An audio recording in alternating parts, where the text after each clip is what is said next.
This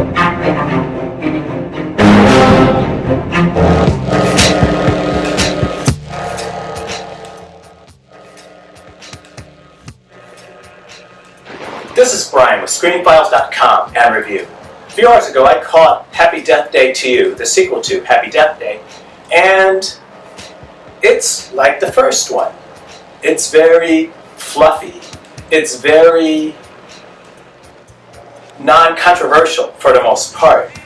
It's very pedestrian, for lack of a better word. If you have an hour or two to kill, there are worse ways to spend your time. What's most interesting, though, about this movie is how it literally, I think, undermines the first movie.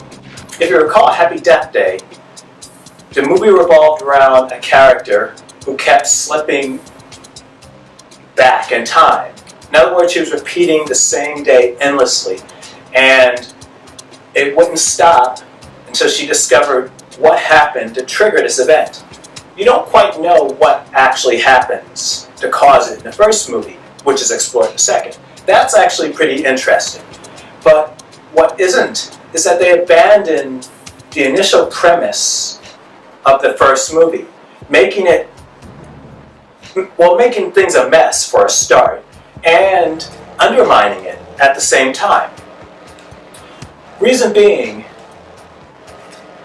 the Babyface killer is, now bear with me, that's not what the movie tells you, but it is. Reason being, the movie leads you otherwise, but that's exactly who the killer is, because the first movie dealt with a character unstuck in time. The sequel deals with parallel realities, and it actually addresses the point in the movie, but it doesn't take it to its most logical conclusion. Namely, what's happening is not that she's caught in one particular moment in time.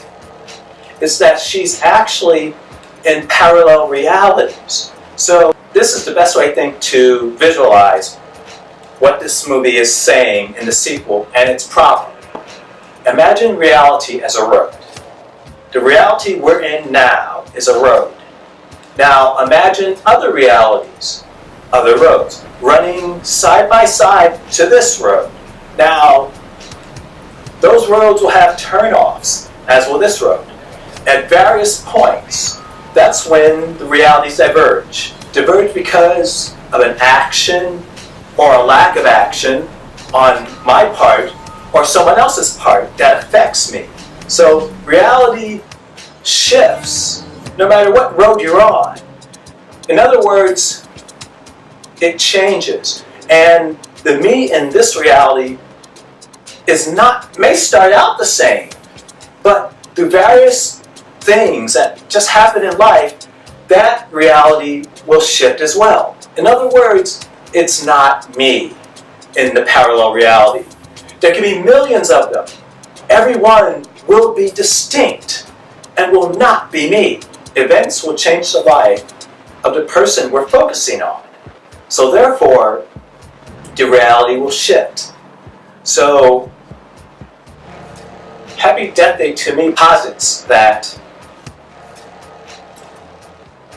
the character is not going back in time and repeating a day like Groundhog Day.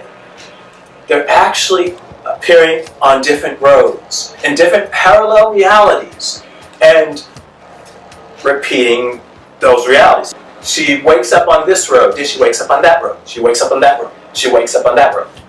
There's one problem with that. Remember, I just said, and I believe this is accurate, that parallel realities will branch.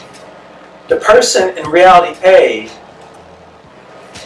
may start out as the same person in reality B, but they will not remain that way because events will force them to change. In other words, despite being the same individual, they're distinctly different beings. Never mind, genetically they're the same. They're not the same in the sense of the effects upon them due to their environment and other factors. They change. So let's look to our road example again. In my reality, I'm shooting this video. In the other reality, there may have been an accident at some point, and I'm not doing this, you see. So they're not the same. Every reality is distinct. What's my point? And this is what I mentioned earlier.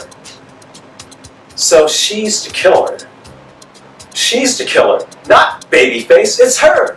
Every time she appears in a reality, she's killing the inhabitant of that reality. Now keep in mind, the multiverse idea envisions literally millions of potential realities. Not all come to fruition, obviously, for various reasons, but millions of potential realities. And every reality she appears in, she is killing the person's life she's occupying. It's not her own.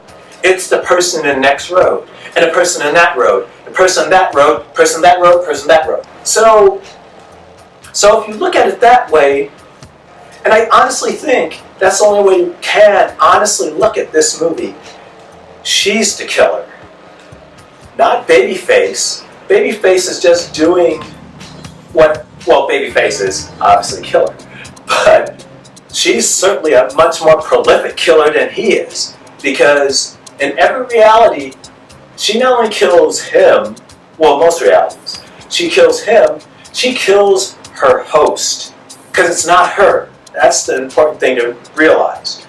It's the host. It's the person's life who happens to look like her, who she's taking over. That is not only not her, that is a distinct individual who is being killed.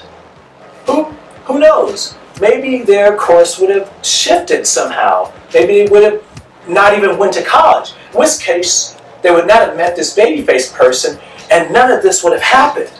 So you see, there is a killer in this movie, and it's her. Which is really fascinating, actually, and entirely an accident. I don't think the producers of this movie aim to do this at all. It's just bad writing, I frankly think, but it comes off really interesting. In fact, it elevates this movie in my mind.